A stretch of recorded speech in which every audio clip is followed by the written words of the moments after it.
Besom Ben and His Donkey by Edwin Waugh. Chapter 7. Shepherd, thou art in a parlour state, as you like it. Before Roddle came away from the backyard of the alehouse, after putting the butcher's meat into Dimple's pannier, he peeped in at the window of the room in which he had left the three comrades carousing. Twitchell sat by the fire, with a pot in his hand, singing Jockey to the Fair. The other two were waving their hands in the air and joining jovially in the chorus. "Aye, aye," said the old weaver, smiling. "They're at it, I see. Ding dong. Come, I'll put 'em to reets in a bit. Enoch'll find hisself bitten at th' end. A good sheep's head and a pluck and liver's no and a no swap for yon poor armful of tough brisket a Ben's. Well," continued he, creeping quietly out at the yard door, "I'll go and look after yon t'other poor divil now. Mischievous little twad, that Enoch is, and he's no on an ill-bottomed un neither, when all's said and done. Needs rooting under crust a bit to find it out, that's all. But some folk are like fiddles. It takes a player to get ony music out on 'em. Well, well, one never knows a mon by no but meeting him in smooth water a time or two. You mun see him tried all gates afore you knowin' 'em. Yon lad in Clouf'll be lat home, but it's a fine night, very."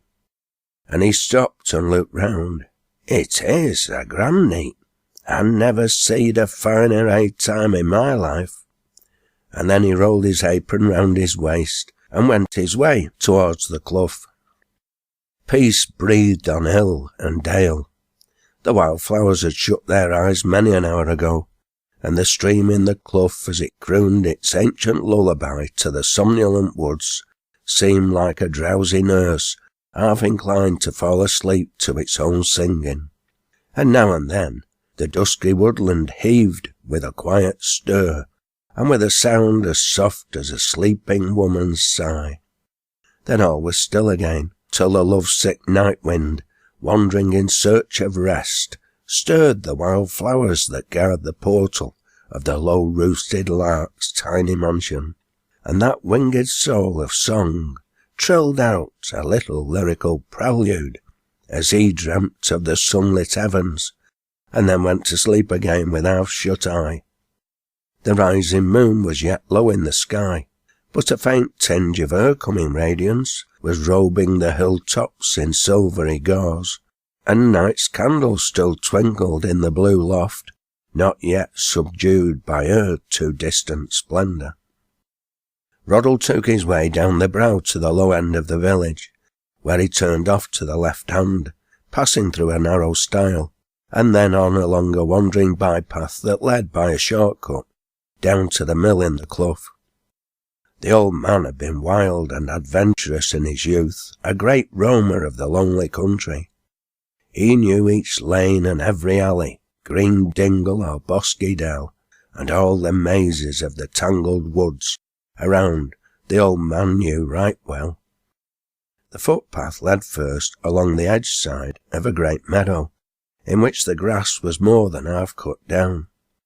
He lingered there 2 or 3 minutes and looked about him, and well he might linger there, for in the cool night the smell of the new-mown hay, mingling with the delicate odours of wildflowers, breathing sweetness in their sleep upon the edges around, filled the air with delight. "Aye, aye," said he, looking round upon the meadow. "Jamie'll have a good crop this time, and a rare yarb it is too," continued he, taking up a handful of the hay and smelling at it. "A grand yarb, very. I could find in me heart to lie down and eat it. What a night it is. The moon's rising." And then he started towards the clough again, muttering to himself, "I wonder whether yon poor besom maker's rooting about mill yet." As the old man got deeper into the gloom, he cast many a timid glance aside, for in spite of his strong common sense, there was a touch of superstition in his nature, though he hardly dreamt of it. Scratch deep enough, and you will find something of this kind in every man. Roddle had often laughed at the fearful tales told by village gossips at his own fireside, but this clough had an ill repute in the traditions of the countryside, and now that he was fairly in it by night, and all alone, he found once more that he was made of the same stuff as simpler folk. 1,000 fantasies began to throng into his memory of calling shapes and beckoning shadows dire, and airy tongues that syllable men's names on sands and shores and desert wilderness. But the feeling was not strong enough in the tough old weaver to scare him from the thing he had undertaken to do. As soon as he came in sight of the mill, he stopped and listened, and hearing nothing, he began to think that Ben had gone away. But as he drew near, he heard him trying the door latch and begging of Enoch to let him have his jackass out of the mill, and he cried out in a loud voice, "Who's there?" "Hullo," said Ben, starting at the sound of Roddle's voice. "Is that the Enoch?" "Who's there, I say?" continued Roddle, assuming an angry tone as he walked boldly up to him. "Me, it's Ben." "Ben? What Ben?" "Ben o' Yems o' Thrutchers fra Lobden Moorside. Besom Ben, some folk calls me." "This is my mum," said Reddle to himself.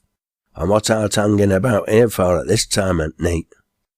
"I'm after naught wrong, mister," replied Ben. "I'm not for sure. I want naught o' nobody's nor but me own. They ain't getting a jackass o' mine in there, and they wunna let it out." "A jackass o' thine? Thou'rt lying, I doubt." "They am for sure. It's up top room." "Top room? How was it getting up there?" "They wund it up." "Wund it up?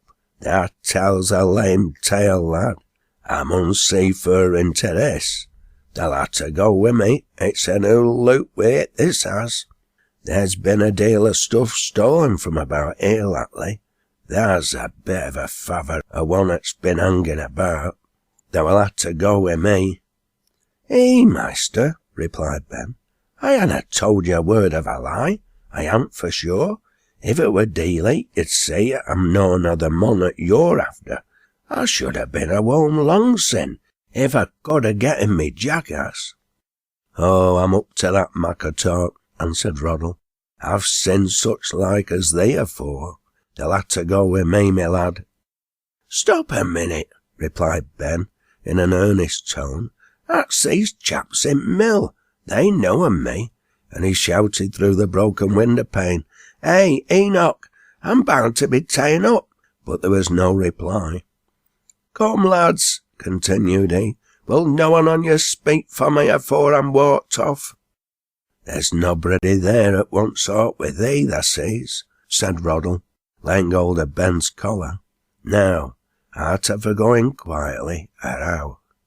"Oh, aye, I'll go," replied Ben in a mournful voice. "But you and getting wrang chap, I tell you."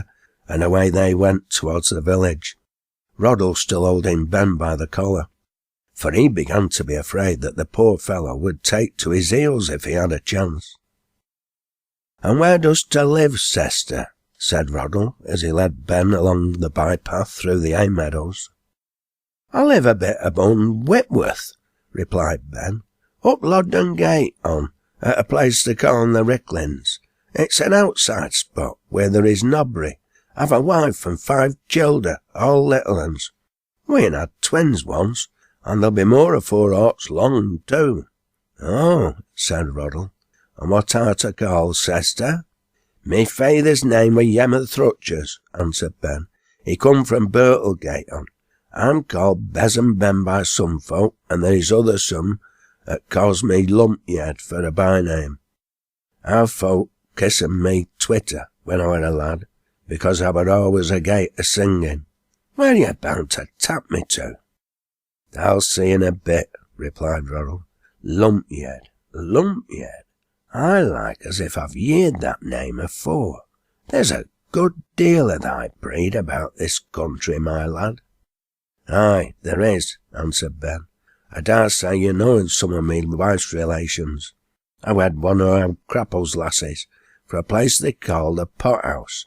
It's in a bin abun the sky. Our Necko, the bread stuffer, were uncle to her afore he died.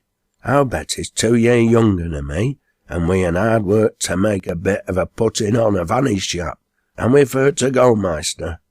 Thou'll see her afore long, said Ruddle. And what were thy feyther called, say'ster? Yemmer Thrutchus. Anybody knowed him when he were living. He were a bit gone to neat hunting when he were a young chap. Aye, I dare say he were, and thou takes on him too, I doubt. Nay, I never did such a thing in me life, replied Ben. Well, yai, I did one time set a bit of a cluker gin in th' edge, and my grandmother's cat get hinged in it, but I've never meddled with naught of that sort sin then, for I were put about up thou cat. That tale'll do nothing for me, lumpy-head, my lad.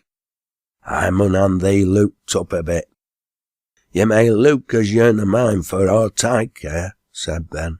My feyther wove for old John Cherrick at bottom at Packer at one time at day. I dare say you and you'd of my feyther. He be Aber Pinders in Broad Water, one Rackstyle rush bearing. And he went to that great do at Peterloo, and he come home again with a collop taken off one side of his chops. Had he a hair-shorn lip? Aye, he had, and he were keen-heaved.